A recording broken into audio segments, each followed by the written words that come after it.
하나님의 형상으로 살아가는 사람들의 이야기, 생활신앙인 지금 시작하겠습니다.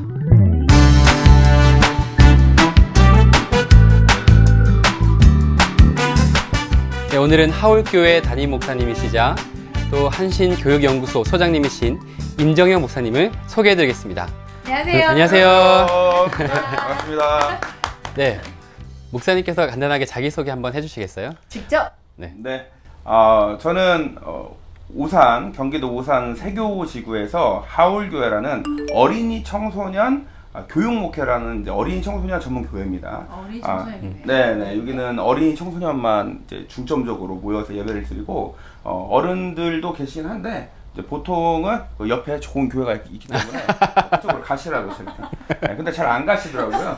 네, 제가 워낙 또 귀염성이 좀 있고 네, 말씀 속에 또 은혜와 사랑이 녹여져 있다 보니까 네. 많이 오세요. 저희는 아주 애기 유치부 애기부터 80, 90 어르신까지 같이 예배를 드렸어요. 어린이와 청소년 전문 이제 제가 학교 다닐 때부터 교육 목회를 꿈꾸면서 또 기도하면서 개척을 하긴 했습니다만 다 좋아해 주시고 또 은혜를 같이 나눌 수 있어서 우리 하울교회 하나님께서 울타리 되어 지켜주시는 교회 이런 하나님께서 울타리 되어 지켜주시는 교회. 그런 이제 담임 목사이고요. 개척을 한 또 전도 목사이기도 하고요. 그리고 한신교육연구소 저희 연구소는 성교육, 그다음에 학교폭력 예방교육, 또 각종 범죄 예방교육, 그리고 이제 범죄 피해자 상담, 그다음에 사건 처리 지원, 법률 상담 같은 것도 하고요. 그다음에 이제 심리 상담 치료도, 심리 치료도 같이 합니다. 네, 이런 거는 이제 무료로 저희가 섬김의 마음으로 사회 봉사 차원으로 그렇게 진행을 하고 있습니다. 그러면 주로 이제 학생들이나 하면 이제 청소년, 중고등학생 아이들을 주로 상대를 하시는 건가요? 저희가 강연 활동을 하거나 또는 이제 직접 만나고 섬김의 어떤 지역 또는 장소 대상은 어린이집 유치원부터 경로당까지 모든 세대를 아울러서 진행을 하고요. 이제 그게 그렇게 할 수밖에 없는 이유가 뭐냐면 우리나라는 이 성희롱 성폭력 또는 이 성교육, 크게 보면 성교육이라는 거에 대해서 이 세대별 교육 체계가 잘 안 갖춰져 있어요. 그렇죠. 예, 좀 심하게 말하면 엉망진창이에요. 너무 좀 극단적이라고 생각할 수도 있는데 우리나라 공교육 체계에 성교육이 도입된 게 1981년이거든요. 그러면 이제 우리 목사님, 전도사님도 학교 다닐 때 성교육을 배웠어야 되는데 아마 별 기억이 없을 거예요. 그렇죠. 기억이 없습니다. 저는 제가 생각하는 게 정자나라 올챙이 왕자와 난자나라 백설공주의 사랑 이야기 20분짜리 CD 지금 막 나오고 있죠, CD. 그거밖에 없어요, 기억이.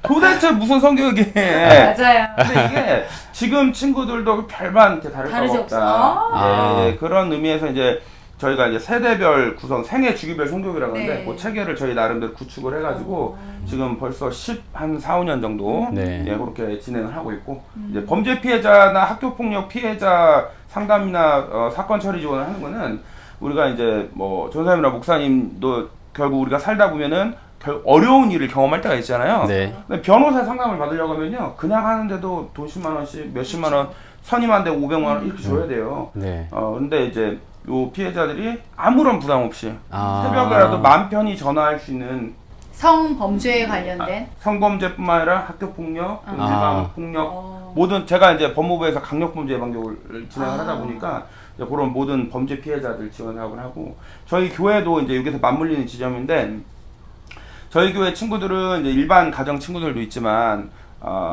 또 가정 형편이 이제 어려운 또 그리고 이제 범죄 피해, 가정 폭력 같은 피해에 노출된 친구들도 있고 그다음에 요즘은 코로나 때문에 이제 사업이 굉장히 어려워진 뭐 부도가 나거나 이제 그런 가정 친구들도 있고 그리고 이제 양 부모님이 보호자분들이 맞벌이를 하시다 보니까 방치된 친구들이 있어요. 이제 그런 친구들은 일반 교회는 사실 잘 못 가요. 어렵죠. 가기 힘들어요. 일단 헌금 준비하는 것부터 굉장히 부담되기 때문에 저희는 이제 그런 친구들이 아주 편하게 올 수 있도록 전혀 저희는 그런 티 없이 그건 딱 저만 알고. 그러면 그런 아이들이 딱 길거리에서 제가 저런 아이야 라고 얼굴에 써있진 않잖아요. 그렇죠. 그러니까 그런 아이들과 어떻게 만남이 이루어졌을까요? 끼리끼리 만난다고 하잖아요. 그렇죠. 친구들이 가출하는 친구들은 가출하는 친구들끼리 모여요. 팬이 형성되죠. 그렇죠.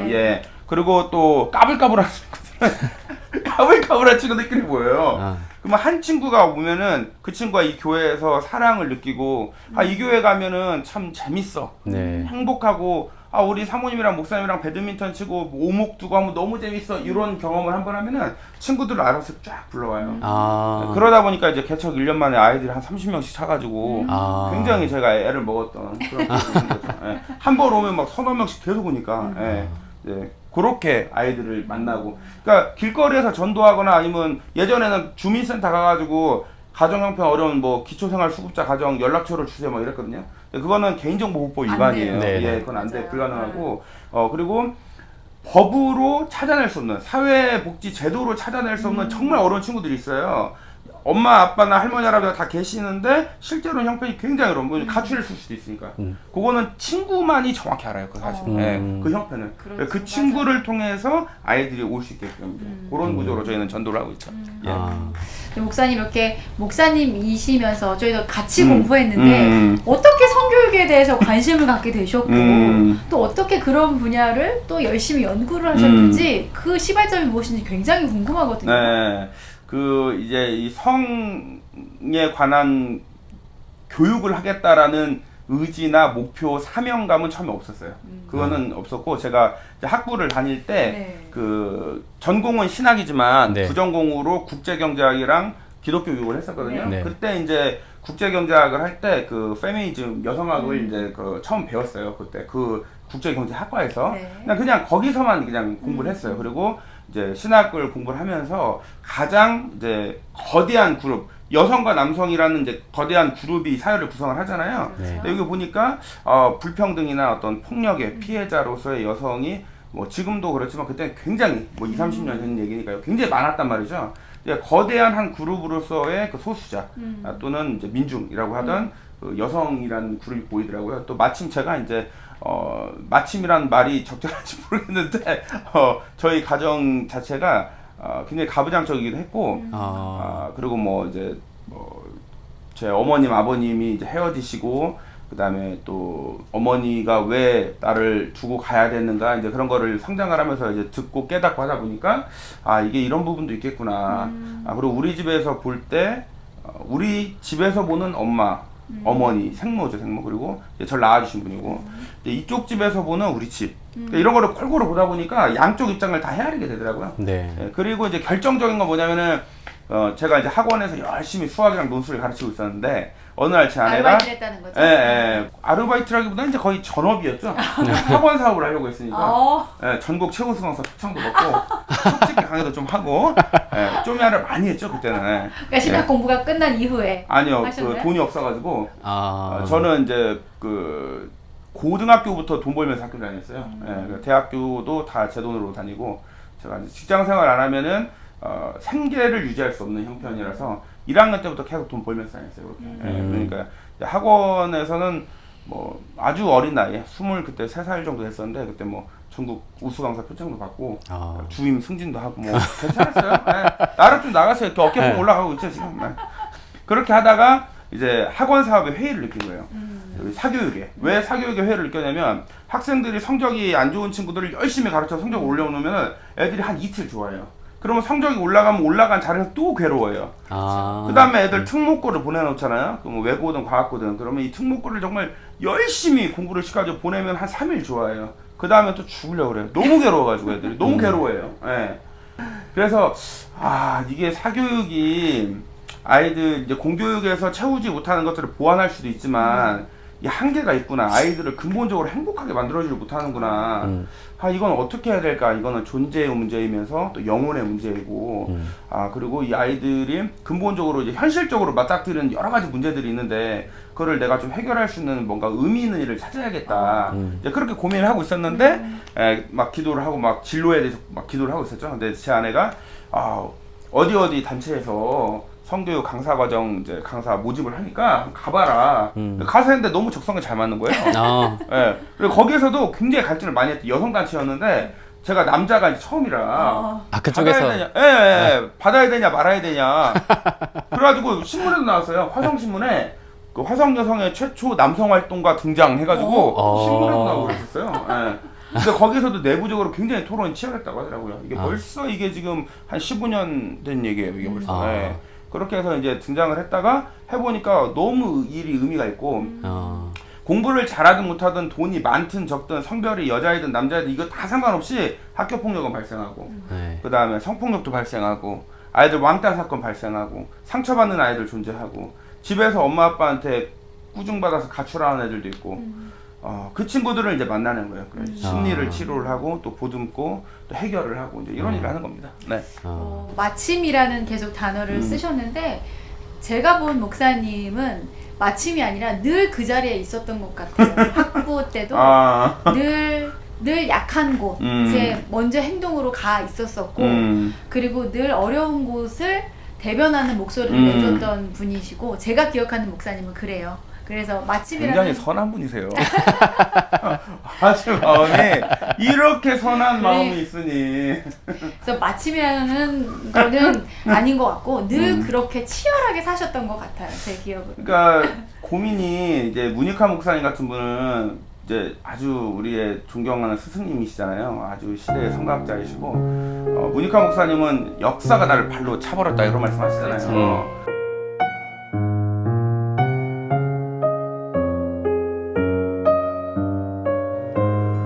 내가 영웅적으로 삼비제가 아니라 역사가 나를 그렇게 끌고 갔지. 역사가 우리를 만들어서.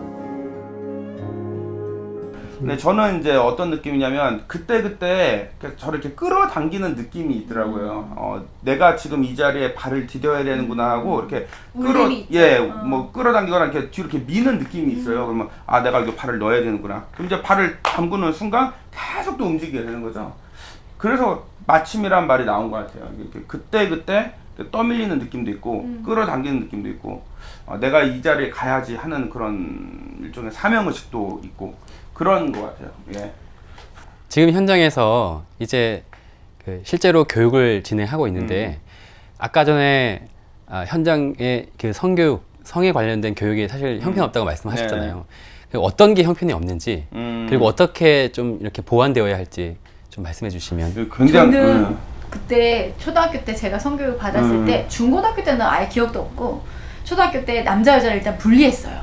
성별 분리. 네. 그래서 남자애들은 막 그 유리창 밖으로 뭐 이렇게 하고 여자들만 모여서 뭐 그 생리대를 어떻게 사용해야 되는지 그리고 어떻게 몸을 정결하게 해야 되는지 이런 걸 배웠던 게 성교육이라고 저는 알고 있었거든요. 그렇죠. 저도 보면 항상 내가 받는 교육보다는 여자들이 뭐 할까가 궁금했었어요. 창밖에 있던 남자. 부부싸움 하시겠는데. 그러니까 이제 성교육이 예전에는 그런 식으로 많이 했죠. 이제 그렇게 우리가 교육을 받고 지금 이제 40대, 그러니까 80년대생들이 이제 그렇게 교육을 받고 성장을 한 건데, 이제 그렇게 교육을 받고 성장을 하고 결혼을 하니까 결혼 생활이 굉장히 어려운 거예요. 성에 대해서 아무것도 모르니까. 맞아요. 그러니까 나이 먹는다고 옛날에는 이 성을 생득지지라고 그래가지고 태어나서 나이 먹으면 저절로 알게 되는 거라고 했거든요. 네. 그렇게는 되지 않아요. 맞아요. 거는. 모르죠. 네. 이거는 성교육에도 굉장히 이제 다양한 주제가 있고 또 분야가 있고 한데 어쨌든 이거를 이제 아울러서 얘기를 하자면 이거는 공부하지 않으면 모르는 겁니다. 네. 공부를 해야만 알 수 있는 거예요. 왜 우리 도로교통법도 맨날 바뀌잖아요. 뭐 네. 새로 법도 만들고 신호가 또 뭐 이상한 신호도 하나 생기고 막 이러잖아요. 네. 버스 전용차로 신호도 생기고 그거 공부해야 되잖아요. 이게 우리 인생에 있어서 본질적이고 필수적인 부분이 아니면 그냥 가볍게 넘어가도 되겠는데 이 성이란 거는 우리 인생의 모든 것은 아니지만 우리 인생에서 굉장히 중요한 핵심 축인 것 같아요. 이거를 모르면은 부부의 문제도 해결이 잘 안 되고 또 작은 갈등도 커지기도 하고. 그러면 젊은 시절, 그러니까 학령기 시절에 적당하게 이렇게 잘 교육이 되면 그게 이제 연애 관계에서도 그럼요. 너무 좋고 그다음에 결혼한 결혼해도. 이후에서도 결혼 생활도 잘 할 수 있다라는 거죠. 그게 기초가 되는 게 그 학령기의 성교육이라는 말씀이죠. 그러니까 애들이 응애하고 태어나는 순간부터 예를 들어 저희가 이제 영유아 성교육 할 때 가장 중요한 변곡점으로 잡는 것 중에 하나가 배변 훈련 같은 건데 배변 훈련 같은 거 잘못 시키면 애들이 굉장히 집착이 심해지거나 성격이 거칠어지기도 하고 그 다음에 겉으로는 멀쩡한데 이성을 만나는 거에 대한 대단한 어려움을 느껴가지고 결혼을 했는데 쉽게 이혼을 하거나 뭐 쉽게 갈등이 생기거나 이제 이런 경험을 하게 되는 거예요. 그게 배변 훈련부터 시작되는 거예요. 아주 간단한 거예요. 예. 부부가 어떻게 서로 부부싸움한 것도 배워야 되거든요. 그 성격에 부부싸움도 들어가요. 네, 부부싸움하고 화해하는 것도 들어가고요. 부부가 실제로 한번 싸워볼까? 어떻게 하시는지. 하여튼 뭐 그런 건데 아까 이제 우리 목사님 질문까지 묶어서 대답을 하자면 우리나라 이제 성교육은 가장 큰 문제가 예전에는 국가의 그 성교육 체계가 없다는 게 제일 문제였어요. 국가 성교육 체계가 없다는 게. 근데 이거를 이제 하도 건의를 하니까 국가 수준 성교육 표준안 매뉴얼이라는 게 만들어져요. 네. 네. 그런데 이제 그 내용이 별로예요, 좀. 굉장히 성차별적이거나 아니면 좀 연령대 잘 안 맞거나 네네. 아니면 이게 이제 어떤 국가가 교육 철학을 갖고 중심을 갖고 이걸 세팅을 해야 되는데 각종 이제 단체들이 개입을 하니까 막 중구난방에 막 짬뽕이 되는 거예요. 네네. 그런 부분이 좀 어려운 게 있고요. 네. 어쨌든 지금은 그래도 형식적으로는 체계는 만들어 놨다. 네. 이게 있고 그 다음에 이제 또 하나의 큰 문제는 성교육 전문가가 없다는 게 문제예요. 그러니까 전문가가 없죠. 전문가가 없어요.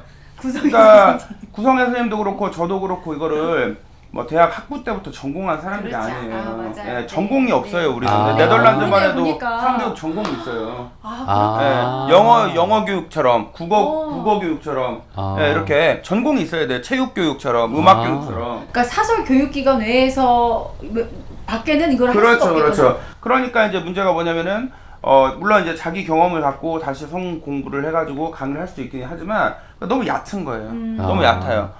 그리고 체계가 좀 잘 안 갖춰져. 한 명에게서 이게 한 10년 이상 일을 해야 그래도 좀 전문가라는 말을도 하고 그 안에서 나름 이제 잘 이게 버무려져서 그 노하우를 갖고 이 강의가 전달이 되고 그렇죠. 하는 건데 네. 상담도 되는 거고. 근데 이제 그게 잘 안 돼요. 그리고 이 성폭력 상담 같은 거 한번 해보면 정신적으로 굉장히 괴롭거든요.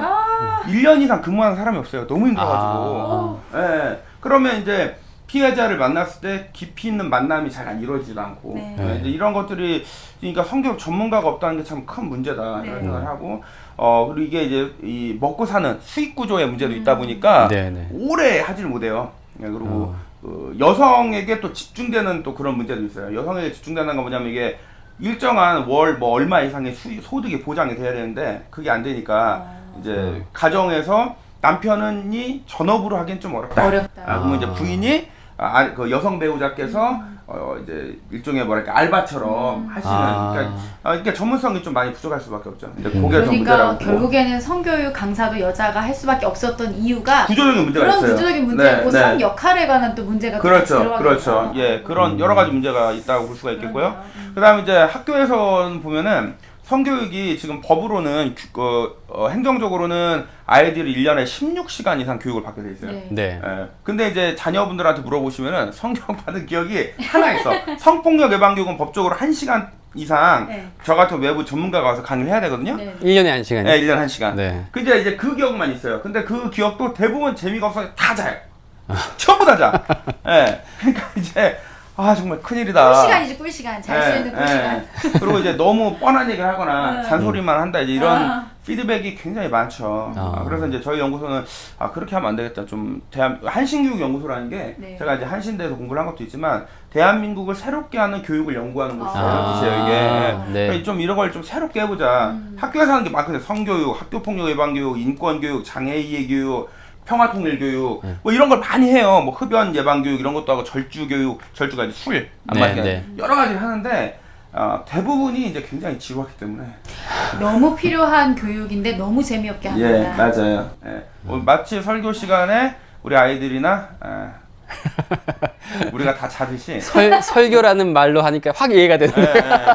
너무 들어야 되는 말씀인데 자듯이. 좋은 이야기인 거 알아요. 그리고 꼭 해야 되는 것도 알아요. 그러나 나도 모르게 주님을 만나고 있듯이 그런 거죠.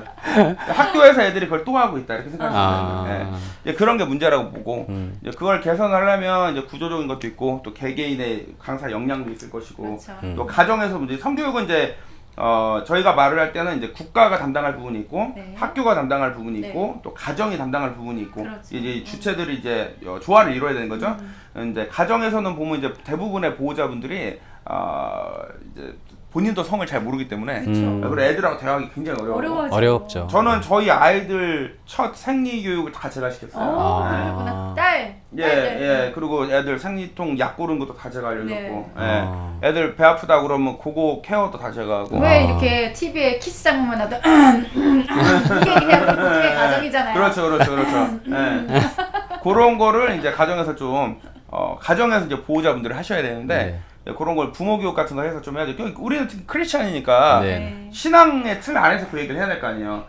일반 세상 성교육으로만 들어보면은 그 말이 그러니까 다 알겠는데 저기 신앙적으로 저렇게 해도 되는 건가 고민되는 부분들 많이 있어요. 예. 그럼 이제 우리는 이제 특히 제가 하는 건 기독교 성교육은 신앙의 틀, 신앙의 울타리 안에서 그 성교육을 다시 한번 말씀으로 재해석을 해보는 거죠. 네. 예, 그걸 이제 교회에서 하는 겁니다. 예.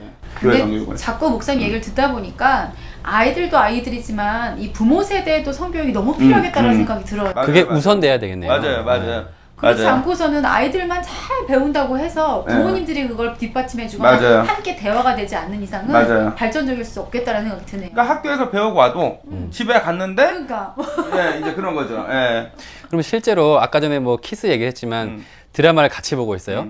근데 키스하는 장면이 나오면 그거를 자, 들어가. 모른 채 한다거나 혹은 오히려 좀 어색한 분위기를 넘기려고 더 과도한 농담을 하기도 하거든요. 또 어떻게 대처해야 되나요? 그거 지금 아주 현실적인 질문을 주셨는데 요거는 저희가 미디어 교육이랑 같이 성인지 미디어 교육이라는 걸 또 하는데 거기랑 이제 다 엮여서 그건 봐야 돼요. 이게 첫 번째로 지금 우리나라 영상 그 등급 편성 기준상 네. 키스신이 나오거나 폭력신이 나온 건 15세 이상 관람가에서만 가능해요. 예. 그러면은 많은 보호자분들이 어려워하는 게 애가 3학년인데 키스하는 모습을 봤다. 그러면 이제 여기부터가 문제예요. 네. 왜 10살짜리 앞에서 15세 관람가 드라마를 보고 있는가?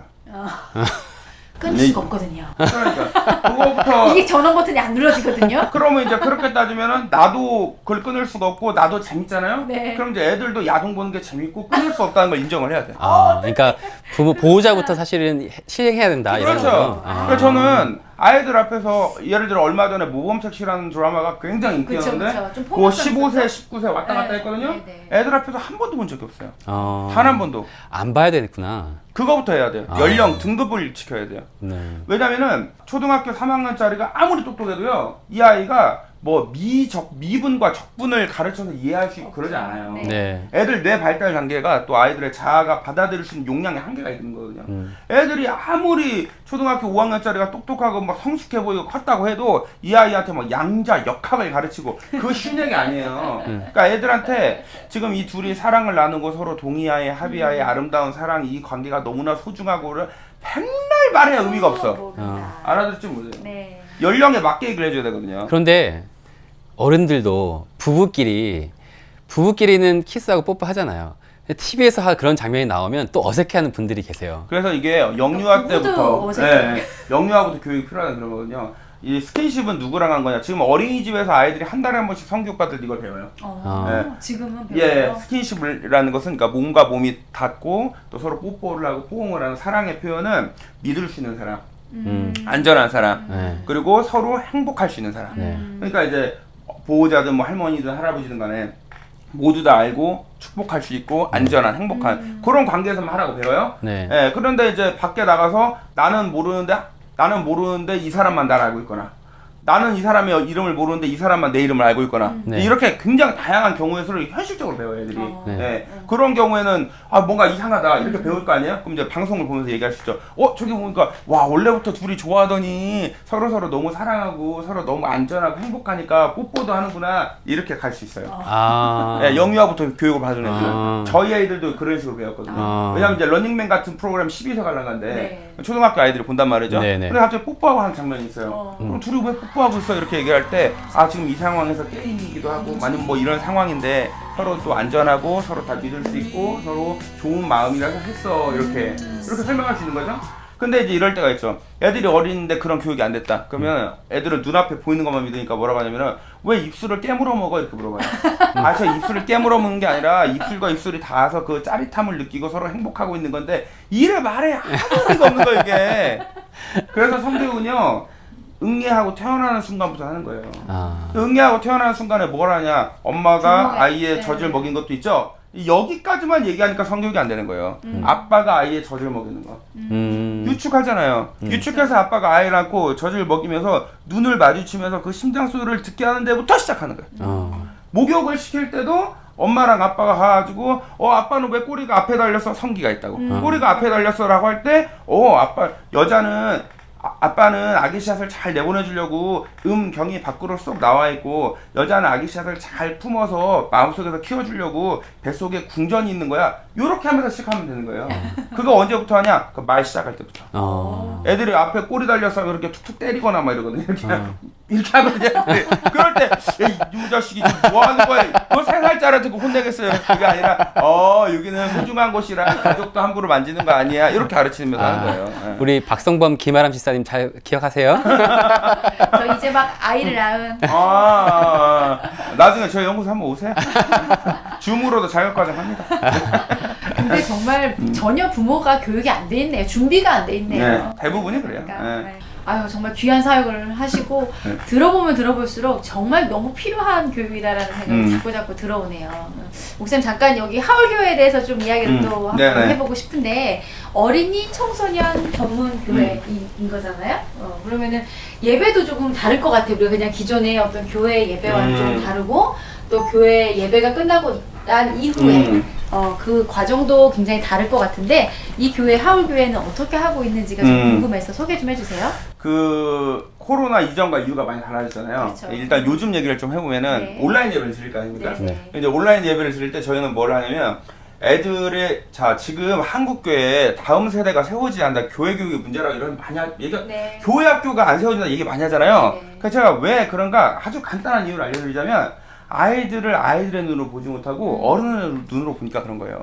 환경 그거하고는 아무 상관없는 거예요. 저희 개척교회 아무것도 없는데도 아이들 막 재밌게 모이고 하는 건 뭐냐면 이 교회 가서 내가 사랑을 받고 있고 내가 이 교회에서 사랑으로 뭔가 다시 살아서 나올 수 있다는 체험을 한번 하면요 안 올 수가 없어요. 왜냐면 아이들이 사랑받을 수 있는 곳이 우리나라 뭐 전 세계 어디에도 없기 때문에 집에서도 사랑 못 받죠. 학교에서도 사랑 못 받죠. 저기 뭐 코인 노래방 코노나 가야지 사랑 받죠. 자기들끼리 사랑하죠. 교회 와서 교회에서만큼은 좀 행복해야 된다. 교회가 천국이라는 것을 느껴야 된다. 이제 이게 기본적인 접근법이고요. 그래서 저희는 이제 뭘 하냐면 아이들이 그 늦잠 자는 거를 당연하게 생각하셔야 됩니다. 애들은 원래 늦잠 자는 거예요. 그러니까 많은 보호자분들이 그 잘못 생각하시는 것 중에 하나가 애들이 CCM을 부르고 찬양을 있지의 노래를 있지의 마피아를 부르기 전에 저 입으로 찬양을 하면 좋겠다라고 생각하는 건 본인 입장이에요. 네. 애들 입장에서는 있지의 이 노래가 트와이스의 이번 이 컴백 무대가 복음으로 느껴지는 거거든요. 애들은 왜 그걸 인정을 안 맞아요. 그게 가장 큰 부분이죠. 네. 그걸 인정을 해줘야 돼요. NCT 드림이 이번에 이거 핫소스라는 노래로 우승을 했는데 얘네가 지금 중국 활동에 진출이 막혀가지고 너무 답답하다 이런 거를 이 아이들의 삶에서 쓸데없는 고민이 아니라 굉장히 중대한 고민이다. 이런 거를 인정을 하면서 시작을 해야죠. 그래서 그런 툰을 좀 보여주고 예배는 이제 정중동의 그 원칙을 갖고 해요. 그래서 그 저희가 이제 그 회개기도나 이런 거 할 때는 굉장히 깊게 침묵 가운데 그 아주 깊게 그 경건하게 하고요. 그리고 이제 설교를 할 때는 아주 역동적으로 제가 막 돌발 퀴즈 내가면서 막 그 마지막에 축복 기도 같은 거 할 때도 아주 저희는 기도는 굉장히 뜨겁게 해요. 찬양이랑 기도는 아주 뜨겁게 그렇게 좀 하고 진행을 하고 있고 그다음에 이제 예배 마치면은 요즘은 이제 밥을 못 먹지만 밥 먹는다 그러면 이제 원례를 합니다. 그 저희가 원례를 해요. 그러면은 교회를 이제 아이들이랑 같이 만들어가죠. 그러니까 이것도 중요한 게 처음부터 끝까지 교회 입구에 들어오면서부터 아이들이 좋아하는 걸 다 해줬어요. 그럼 이제 이거 고민해봐야 돼요. 과연 한국 교회가 아이들이 좋아하는 공간인가? 교회는 아이들이 좋아하는 공간이 아니에요. 왜냐면 어른들이 좋아하는 걸로 기성세대에 맞춰져 있죠. 사실 보면 이번 주에도 청소년들이 왔는데 예배 끝나고 그 아이들이 어른들의 치여서 구석에만 앉아 있더라고요. 그렇죠. 마음이 아프더라고요. 그래서 이 아이들의 쉴 공간이 우리 교회에 부족하구나 라는 생각을 했습니다. 그러니까 교회라는 공간이 아이들이 좋아하는 재밌어하는 공간이 돼야 된다. 지금 이제 화면에 안 나와도 이거 트램폴린 같은 거 있잖아요. 트램폴린 있고 저 앞에 파고라이브 교회 건물 자체가 건물도 아이들의 재밌게 미니언즈 2개 얹어놓은 것처럼 이제 그리고 막 그 올라갔다 들어갔다 숨었다 하기 딱 좋게 생겼잖아요. 저 앞에 마당에 파고라 밑에는 저희가 여름에는 계속 수영장을 만들어놔요. 계속 놀다 가라고. 바로 놀이터 앞에 이 교회 오면 너무 재밌다 이 느낌이 있어야 되고요. 그럼 이제 또 아이들이 교회 왔을 때 내가 이 공간에서 이 예배처를 함께 만들어간다는 느낌이 있어야 되는데 대부분 보면 이제 어른들이 정해가지고 얘들한테 통보해 주잖아요. 메뉴 아이들이 좋아하는 반찬을 먹을 수 있는 교회가 전국에 몇 개나 될지 잘 모르겠어요. 애들이 좋아하는 반찬 해주는 교회가 없습니다. 그러고는 애들이 오길 바랍니까? 그 말이 되는 소리예요. 애들이 좋아하는 반찬을 먹을 수 있어야 밥을 먹으러 갈 거 아닙니까? 밥 먹는 게 교회에서 얼마나 중요한데 고린도 교회도 식탁 공동체가 얼마나 중요했어요. 식탁 공동체가 잘 안 되면 교회가 분열되기도 하는데 그래서 저희는 월요일 때마다 아이들이 메뉴를 직접 정해요. 아, 근데 그렇게 정했더니 어른이 너무 먹을 수 있는 게 없어가지고 하나는 어른이 먹을 걸 하자. 아이들한테도 그렇게 알려주는 것도 그렇죠. 좋네요. 왜냐면 네. 이게 서로 같이 그렇죠. 공존하는 공간이니까. 네. 그리고 또 중요한 게 어른이 먹을 수 있는 걸 애들이 못 먹는 건 많지만 애들이 먹는 건 어른이 다 먹을 수 있거든요. 그렇죠. 예, 그렇게 이제 한 번 정도는 또 그렇게 사용을 아니 해서. 너무 좋은 것 같아요. 이게 저희가 1년 동안 사실 어른들이 준비하지만 몇 번은 적어도 한 달에 한 번은 아이들한테 메뉴를 받아서 그걸 해주는 것도 좋겠다 생각이 드네요. 네, 그리고 저희는 이제 보통 그래서 애들이 신청하면 나오는 게 연어 스테이크, 무슨 뭐 랍스타, 킹크랩, 한우 뭐 몇 등급 뭐 이런 말도 안 되는 메뉴를 신청을 그러면 하면 어떡해요? 제가 그 처음에 한번 네. 처음에 개척했을 때 그 신청을 하더라고요. 그 네. 랍스타를 먹고 싶다 그래서 좋다 목사님이 해주겠다 했어요. 그런데 이제 교회 예산이 없잖아요. 개척교회니까. 네. 그래서 목사님이 이걸 해주는데 크리스마스 때 해줄 수 있을 것 같으니까 그때까지 목사님이 적금을 넣겠다. 그래서 실제로 적금을 월 2만 원씩 넣었어요. 아, 예, 그래서 1년을 모으면 이제 애들 한 명에 한 마리씩 해줄 수 있겠더라고요. 어, 그렇게 했는데 12월쯤 됐더니만 이제 애들한테 야 이번 달 우리 랍스타 먹을 수 있어. 그랬더니 애들이 목사님 제가 한번 먹었는데 맛 없어요. 그러길래 그러냐? 적금은 어떻게 하냐? 그랬더니 그러게요. 그러길래 그럼 좋은 일에 쓸까? 해가지고 쌀 사가지고 쌀 하나 줬어요. 아, 네. 어떤 의미 있었네요. 네, 그렇게 하여튼 해서 뭐 보통 이제 매달 떡볶이하고 삼겹살은 매달 하는 거고요. 그 외에 뭐 기타 등등 다양한 것들 애들이 좋아하는 메뉴 중심으로 합니다. 예. 그러니까 어린이 청소년 전문 교회라는 게 딱 맞네요. 사실은 이제 여러 세대가 공존해 있는 교회는 사실은 어려운 부분도 좀 있기는 있죠. 그런데 이렇게 특화되게 아이들을 만날 수 있고 그 아이들을 최대로 이렇게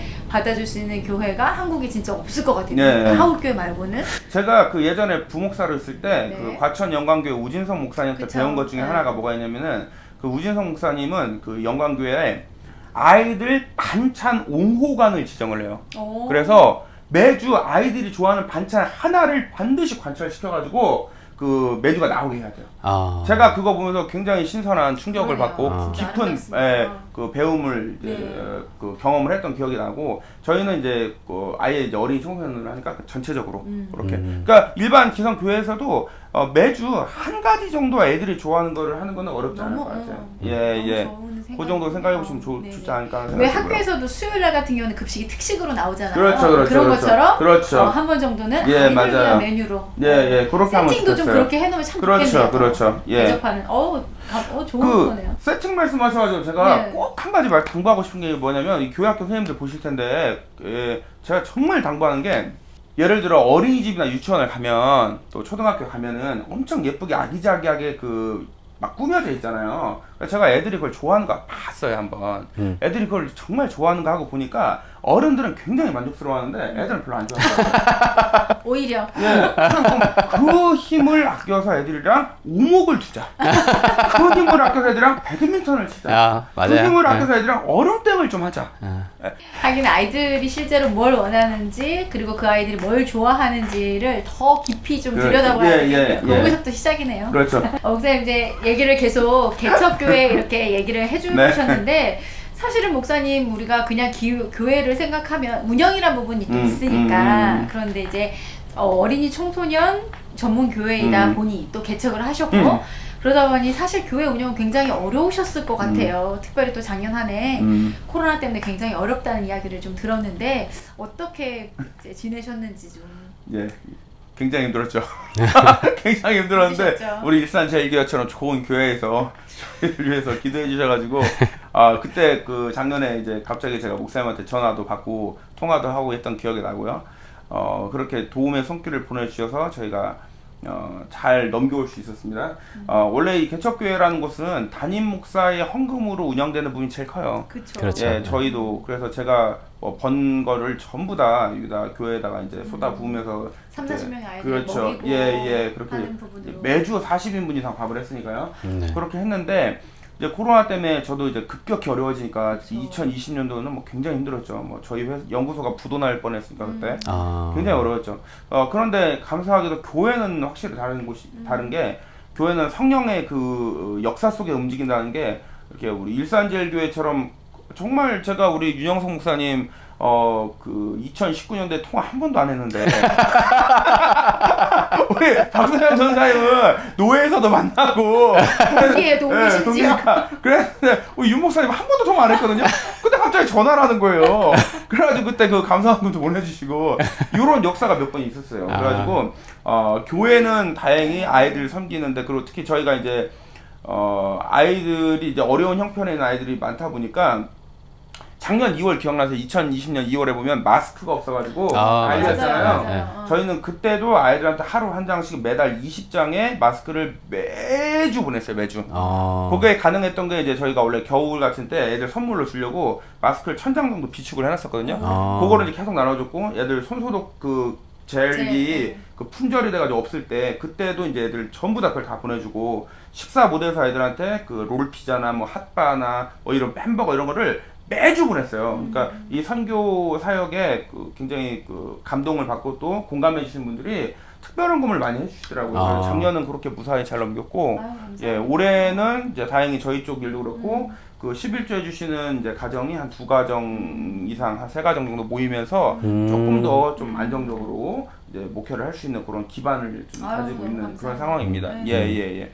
근데 전 그런 궁금해요. 이게 딱 생각하면 당연히 아이들이 중요하죠. 근데 어떻게 아이들한테 이렇게 지속적으로 계속 어떻게 보면 보기에 따라서 에너지가 계속 들어가기만 하는 거잖아요. 어떻게 그렇게 할 수 있는 게 힘이 생기고 그런 하게 된 이유가 무엇일까요?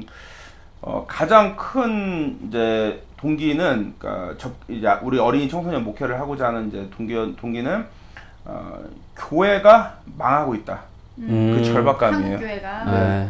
제가 이제 그 설교나 특강을 위해서 교단을 안 가리고 1년에 한 100여 교회 이상을 방문을 했었는데 그때 2019년만 해도 뭐 굉장히 많은 이제 뭐 타교단까지 굉장히 많은 교회를 방문을 했는데 교단 안 가리고 교회 학교가 제대로 되는 곳이 거의 없습니다. 모든 교단이 다 마찬가지예요. 이건 한국 교회 자체의 위기고 우리 사회의 문제이고 이 아이들이 그러면 도대체 어떻게 성장을 할 것인가? 이 친구들이 뭐 30살, 40살이 되었을 때 어떤 인생을 살게 될 건가 정말 너무나 이 절박하고 야, 이 친구들 이거 모두 다 살리고 이 친구들 전부 다 행복하게 주의 자녀로 인생 살게 해야 되는데 이거 어떻게 해야 되나 이 절박감이 굉장히 컸어요. 그러니까 타 교단이라도 잘하면 야, 우리 교단 반성해서 합시다 이렇게 하겠는데 아니요, 한국 교회가 다 망했어요. 잘 되는 교회만 잘 돼요. 잘 되는 그 교회만 그 특수성을 갖고 보편성을 찾기가 굉장히 어려워요. 그 특수한 그 여건 속에서만 잘해요. 아, 이거 진짜 큰일이다. 그런데 지금 학교폭력 같은 건 해마다 증가하죠. 자살하는 아이들 해마다 증가하죠. OECD 가입국 1위죠. 아이들의 삶의 만족도 전 세계 꼴등이죠. 아이들 영혼 막 죽어가죠. 몸도 죽어가죠. 생명도 죽어가죠. 이거 진짜 어떻게 해야 되나 막 눈물이 막 나는 거죠. 저는 학교폭력 피해자나 가해자, 가해 아동들도 보면 다 애들이거든요. 그렇죠. 네. 얘네 가해자라서 또 그 나이에 맞는 또 그 행동에 맞는 책임도 져야 되지만 그렇다고 모든 어른과 사회가 이 아이를 범죄자로 내쫓아버리면 얘는 어디 가서 삽니까? 그럼 얘는 더 심한 문제가 되는 거예요. 얘도 살리고 무엇보다 이제 피해자를 중심으로 살려야겠지만 그러나 얘를 버릴 수는 없잖아요. 네. 이게 그건 교회가 감당해줘야 할 몫이고 또 사회적 양극화가 더 심해지잖아요. 네.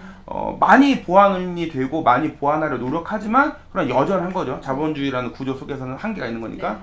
그러면 그 친구들이 교회를 가지 못한다. 왜 그럴까? 교회란 천국을 맛보는 이 공간에조차 왜 아이들이 못 갈까? 너무 마음이 아프더라고요. 그래서 아, 이거는 아니구나. 뭔가 좀 새로운 대안이 필요하다. 내가 기존에 경험해 봤던 것으로는 이거를 해결을 할 수가 없구나. 뭔가 시대 정신을 갖고 굉장히 창의성을 발휘하고 그 절박한 그 절벽 앞에 매달려 있는 아이를 살리는 그런 마음으로 이 교회를 해야겠구나라는 거를 그 새벽에 이제 개척을 두고 한 100일 정도 새벽 기도를 특별 새벽 기도를 하면서 그 마음에 깊은 감동이 났어요. 네. 그래서 네. 일단 뭐 돈이 있든 없든 뭐 누가 도와주든 말든 일단 하자 해가지고 시작을 했다. 이렇게 보시면 되겠고. 몇 년 전? 3년 됐어요. 3년째. 예. 그리고 이게 웃긴 게 이게 있어요, 목사님. 저는 우리 성인분들과 함께 교회 신앙생활을 하면서 월요일을 한 번도 제가 가뿐하게 일어나 본 적이 없어요. 네. 항상 월요일은 피로에 쪄들어서 제가 그렇게 일어나는데, 그러니까 이제 이건 제 목회 스타일인 거죠. 네. 제가 이제 제 목회자의 어떤 길로서 저한테는 이게 내 길만은 아니구나라는 걸 이제 느꼈는데, 웃긴 게 애들이랑 배드민턴 한 100판 치잖아요. 팔다리가 그냥 완전 천근만근인데요. 그 다음날 스트레스가 없어요. 그 다음날 얼마나 가뿐한지 몰라요. 저는 아이들이랑 이 아이들 목회를 하면서 너무너무 행복했어요. 네. 그 힘을 오히려 받습니다. 네. 저도 생각해보면 우리 교육부서 전도사님이 계시거든요. 근데 전도사님이 교육부서에 집중하게 못하고 얼른 끝내고 예배에 올라와서 어른 예배 준비하게끔 하고 있는 거예요. 저도 반성이 되네요.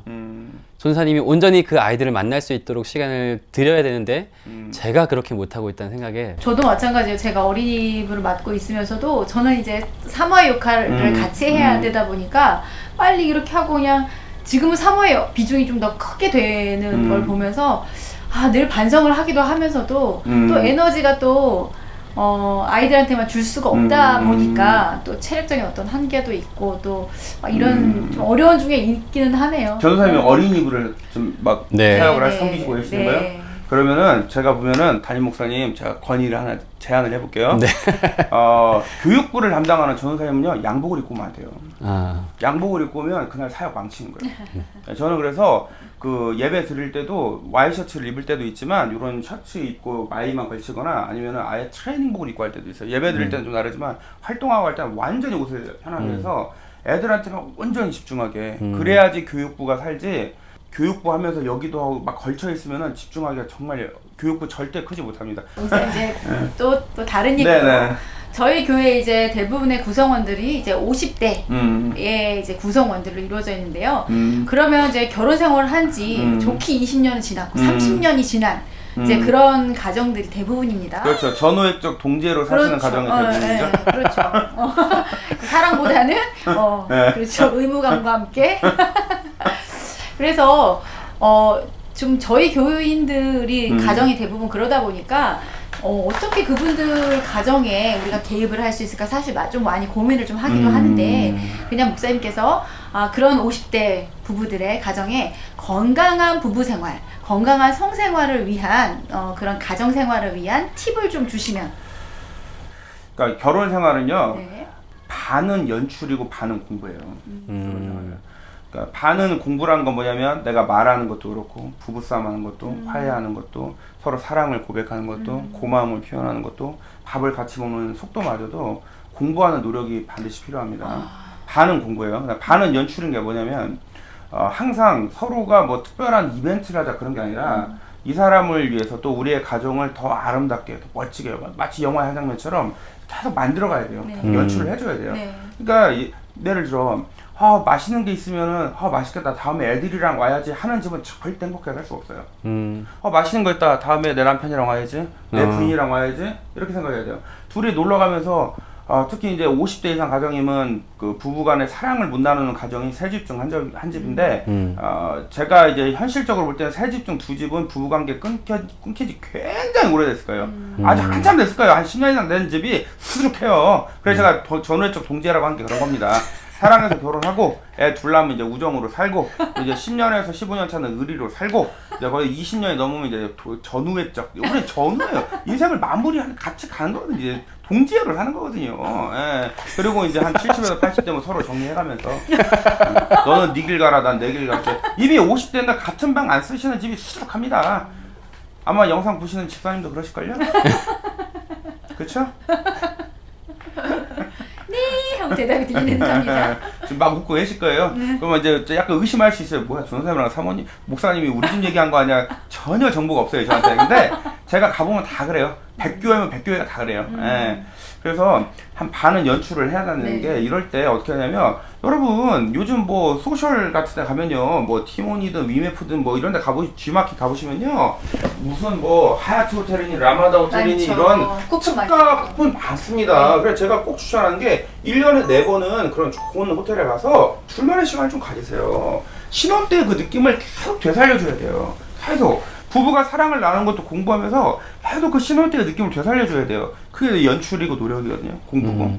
그런 거 하는 집이 거의 없어요. 없죠. 예. 일단 호텔 가는 것 자체를 호텔 조식 25,000원 주고 뭐가 아까워요 그게. 25,000원 주고 우리 부부가 더 사랑하면 뭐가 아깝냐 그게. 얼마나 그 투자 대비 그 가치 창출이 큽니까. 나가야 되는 학원비가 있어서 아이들 학원비가. 학원비 신경 쓰면 인생이 고달퍼져요. 학원은 학원이고 스타벅스 4번 5번 안 가면은 호텔에 갈 수 있다. 그러네요. 네, 11% 할인 받아가지고 연출과 노력을 좀 같이 하셔야 되고 신앙적으로는. 네. 신앙적으로는요. 우리 신앙이 지금 한국 교회는 가장 이제 이 또 문제 중에 하나가 몸과 영과 육을 분리하는 이 사고, 영육 이원론에 근거한 이러한 신앙 체계가 구축되는 게 참 문제예요 이게. 그래서 우린 영원한 본향을 이제 찾아가고 세상은 잠깐 지나가다 마는 곳이다. 몸은 한낱 먼지처럼 쓸려져 갈 것이고 우리 영이 영원한 곳으로 간다. 이제 이렇게 생각을 해버리면 뭐 틀린 말은 아닌데 그렇게 생각해버리면 우리 인생에 굉장히 가치가 없죠. 이 사람이랑 잠깐 살다가 빨리빨리 마무리 짓고 천국은 나가자 이렇게 생각하게 되죠. 그런데 데살로니가전서를 보면 무슨 말이 있냐면 예수 그리스도께서 다시 오실 때 영과 혼과 육이 온전하여지기를 바란다고 그랬어요. 그리스도의 장성한 분량까지 성장하길 바란다고 했습니다. 그러니까 부부가 사랑을 나누는 것도 잠깐 먼지처럼 흩날려가는 게 아니라 우리가 이 순간 부부가 서로 사랑을 나누고 고맙다고 인사를 하고 또 그 짜릿함 그런 어떤 올가즘 등을 경험을 하면서도 교회에서 올가즘 굉장히 낯설게 느낄 수 있습니다.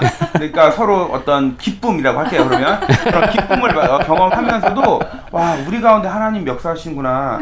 예수 그리스도의 이름으로 단 둘이 모여도 그곳에 천국이 이루어지는구나. 우리를 통해 예수님이 천국을 만드시는구나. 아가서 보면요 서로 만나고 손잡고 하는 가운데 그 가운데서 대단한 짜릿함과 신앙을 고백하는 대목들이 많이 나온다고요. 그런 신앙이 영과 육이 하나를 이루면서 또 이 사랑, 이 성이라는 것이 이 신앙생활에 있어도 굉장히 어떤 본질적인 부분 중에 하나다라는 거를 다시 한번 여기부터 시작을 해야 돼요. 여기부터. 그리고 이제 거기에서 다시 공부하면서 좀 체계를 만들어야 됩니다. 안 그러면 50대, 40, 50대 이상인 분들은 그 결혼생활 개선하기가 쉽지 않아요. 그리고 이제 마지막으로 현실적인 말씀 드리자면 만약에 부부관계에 문제 있으면 전문가하고 상담받아야 돼요. 치료받아야 돼요. 건강 굉장히 중요합니다. 50대 이상 되면은 우리 남자분들은 발기 자체가 안 되는 경우가 워낙 많습니다. 워낙 많은 게 다 그래요. 다 건강 문제. 여성 같은 경우에는 몸이 이제 그 완경 또는 폐경이라고 하는 요즘 완경 경험하면서부터 몸도 바뀌고 또 그 이제 성기에서 그 애액 분출이 난대. 그러면 굉장히 아파요. 많이 힘들고. 근데 이런데 남편이 막 들이댄다 그러면 짜증나죠. 발로 차버리고 싶죠. 그런 경우가 수두룩해요 또. 그래서 이런 거는 굉장히 전문적인 거라 좀 전문가하고 상담을 받을 필요가 있다. 이게 굉장히 현실적인 해드리는 거예요 이거. 한번 연출과 노력, 신앙의 어떤 틀을 다시 만드는 거, 전문가와 꼭 상담 받는 거. 요 4가지 정도 말씀드립니다. 근데 목회를 하다 보면 저도 목사지만 사실 전문가가 아니잖아요. 그러면 어려울 때가 있어요. 뭐가 제일 어렵냐면 이미 틀어졌어요. 관계가. 이미 아니면 뭐 남남은 된 건 아니지만 이미 그 의지를 잃어버린 거죠. 이거 어떻게 해야 될까? 다시 잘 살고자 하는 파이팅이 없어졌구나. 그래 그냥 이렇게 살자. 이렇게 이미 해버린 가정. 이렇게 되면 어떻게 될까? 우리가 볼 때는 다시 회복해야 되는데 회복할 의지조차 없을 때. 그러셨구나. 농담입니다. 농담이에요. 잘 지내시죠? 네. 그럼요. 예. 농담이에요. 항상 예배 드리기 전에 형제자매와 화해를 하고 와야 되지 않습니까? 그럼요. 그러니까 이게 목사님인데 늘 사랑으로. 네. 그러니까 그게 그래서 전문가가 필요한 거예요. 이게 내가 예를 들어 몸이 아프다, 다리가 부러졌다, 그래서 골절상이 발생했다. 그러면 내가 이거를 빨리 치료해야 되는데 한다고 해서 내가 그걸 붙이고 치료할 수 있는 건 아니잖아요. 네. 의사 만나야 되죠. 그래서 그땐 전문가를 만나야 되는 거예요. 중간에 부부 한번 감정이 틀어지거나 그 사랑이 식어버리거나 아니면 이미 감정이 막 너무나 격해진 상태에서는 둘이선 절대 해결할 수 없어요.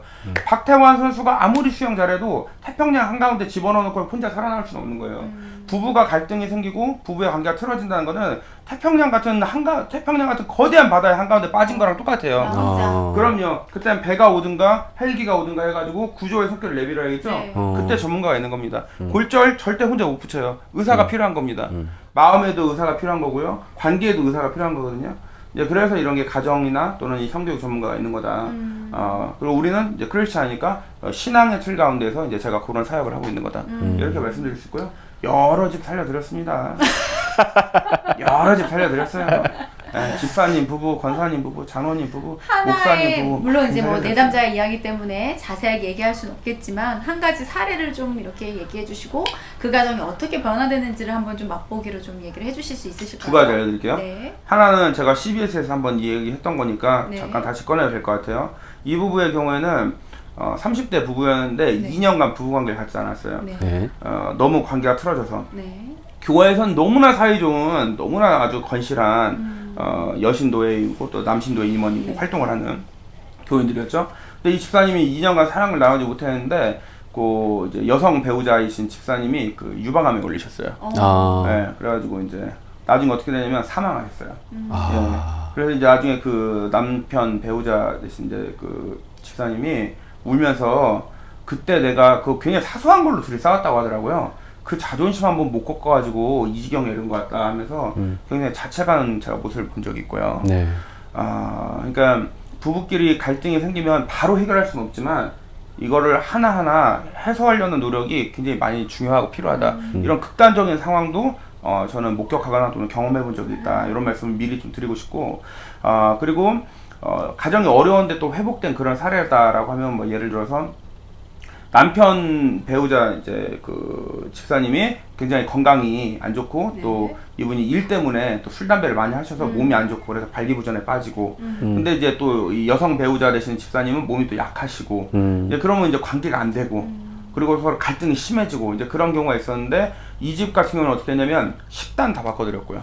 식단. 네, 식단 먹는 것도 다 바꿔드렸고요. 왜요? 아 건강 때문에? 건강 때문에. 그 남편 집사님의 성 건강을 회복시키려면 먹을 거부터 조절하지 않으면 그게 안 되겠더라고요. 그다음에 운동법 바꿔드리고요. 네. 둘이 사랑을 나누실 때 눈 마주치는 거, 서로 고백하는 거, 서로 몸을 쓰다듬어 주는 거, 또 본 과정에 들어가서 사랑을 나누는 거, 사랑이 끝나고 나서 서로 고백하는 거, 이것까지 다 잡아드렸던 기억나고요.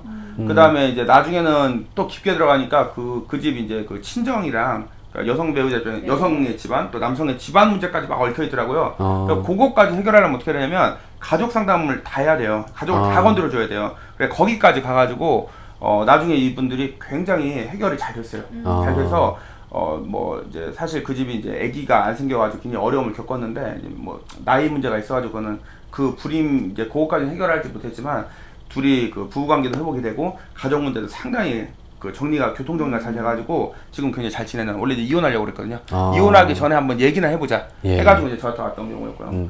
뭐 잠깐 좀 얘기하다 보니까 생각나는데 이 집 같은 경우에는 그 남편분이 이제 목회자분이셨는데 전도사님이셨는데 결혼을 했어요. 해병대 나오신 분이에요. 몸이 굉장히 건강해요. 근데 조루해요. 너무 빨리 사정을 해요. 관계가 지속이 안 되는 거예요. 근데 이제 이런 게 있어요. 부부 관계라는 거는 그 남성의 이 성기 또는 성관계 시간하고 별 상관이 없습니다. 그게. 그래서 그 남편 이제 전도사님의 또 사모님의 그 관계를 제가 둘을 다 불러가지고 얘기를 계속 듣고 이제 상담을 해보니까 사모님도 문제가 있어요. 그러니까 사모님의 문제가 뭐냐면 여성은 사랑을 나눌 때 가장 중요한 요소가 뭐냐면은 식욕이에요. 식욕. 먹는 게 엄청 중요해요. 여자는. 이 식성이 부족하거나 식성이 약하면은 성에 관한 의지가 굉장히 약해져요. 여성은 밥을 잘 먹고 배가 부르고 포만감을 느낄 때 훨씬 안정감도 느껴지고 성적으로 내가 관계를 갖고 싶은 마음이 이때부터 세팅이 되는 거예요. 그거거든요. 근데 보니까 사모님이 식사를 거의 안 하세요. 요만큼 드시고 말더라고요. 그래서 요즘도 식단을 바꿨어요. 사모님은 밥을 반 그릇 이상 드셔가지고 3분의 2그릇까지 채우셔야 된다. 모든 식사 안에 반드시 단백질을 넣어라. 그 다음에 설거지 하루에 2번을 전도사님이 하셔라. 아침과 저녁, 아침도 본인이 하시고 설거지도 본인이 하시고 저녁도 하셔라. 왜냐면 그 사모님이 강의를 하신 분이었거든요. 네. 아침에 나가는 것도 바빠. 애기 있어. 그 다음에 퇴근하고 하는데 설거지 이만큼 있어. 그럼 나 같아도 남편이랑 사랑하겠어요? 저 같아도 싫겠어요. 당연하죠. 그래서 그거 제가 바꿔드렸고, 그 다음에 남편 전도사님이랑 두 분 서로 사랑하는 법을 다시 공부를 했죠. 그리고는 상당히 관계가 개선이 되고 아이하고도 다시 잘 지내는 그런 경험이 있습니다. 네. 그런데 이제 그 전문가를 찾으라고 하는데 쉽게 전문가를 무슨 전문가를 어떻게 찾지? 이거부터가 모를 것 같아요. 정신과를 가야 하나 아니면 어디 뭐 심리치유센터가 이렇게 이것부터가 사실은 우리한테 익숙지 않은 부분일 것 같아요. 몇 개 소개해 드릴게요.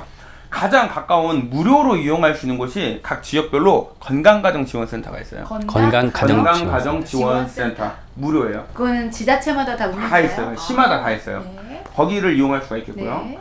그 다음에 가족 상담을 전문으로 하는 기관이 있습니다. 부부 상담을. 네. 부부 상담 전문 기관에 가서 상담 한번 받아보시면은 한 번은 안 되고 제가 최소한으로 추천하는 게 4번인데 네. 보통 제가 권장하는 건 8번이에요. 어. 제가 8번을 추천하는 이유는 뭐냐면 제가 화성시 건강가정지원센터에서 한 6년 정도 상담을 한 자료를 모조리 한번 살펴보고 분석을 한 경험이 있는데 네. 그때 보니까 그러니까 알코올 중독이 굉장히 심한 분도 8번을 상담을 하니까 그 모든 케이스에서 변화가 감지가 되더라고요. 아. 그래서 제가 할애기가 돼야 되는 할애기 거죠. 그래서 제가 기본으로 권장하는 거는 이제 정 안 되면 4번을 하셔라라고 하는데 기본으로 제가 권장한 8번이에요. 8번을 하면 어떤 사람이든 간에 변화가 시작될 수 있어요. 제 경험상. 그래서 부부 상담을 이제 전문적으로 하는 곳 그런 것을 찾을 수 있겠고 또 이제 특히 이제 전도사님이나 목사님이나 또 장로님이나 권사님이나 집사님 중에 목사님 이거 어디 가서 창피해서 말도 못 하겠고 이러면 이제 저한테 연락하세요. 무료로 상담해 드리니까요. 네. 마지막으로 저희 교인들한테 한마디 해주시고 우리 마무리하도록 하겠습니다. 네, 우리 일산제일교회 성도 여러분 이렇게 화면으로 또 온라인상으로 만나 뵙게 되어서 너무 반가웠고요. 또 코로나가 잘 정리가 되면 또 직접 한번 뵐 수 있는 그런 시간이 있으면 좋겠습니다. 그래서 은혜 가운데 서로 교제하고 또 서로 축복하는 시간이 있으면 좋겠다. 그리고 우리 두 분 목회자분들도 오랜만에 저도 만나는데 서로 또 교회에서도 건강하게 또 성도님과 사랑하면서 또 잘 지내시기를 네. 또 정말 진심으로 기원하고 좀 잘 또 기도해 주시게 또 부탁을 드립니다. 저는 또 친구이고 또 선후배다 보니까 주변에서 편찮으신 그런 담임 목사님들 보면은 마음이 너무 아파요. 근데 가만 보면 목사는 교인들 기도 먹고 사는 거거든요. 정말 많이 기도해 주시길 부탁드립니다. 네. 감사합니다. 네, 감사합니다. 여기까지 임정영 목사님이셨습니다. 감사합니다. 감사합니다. 네.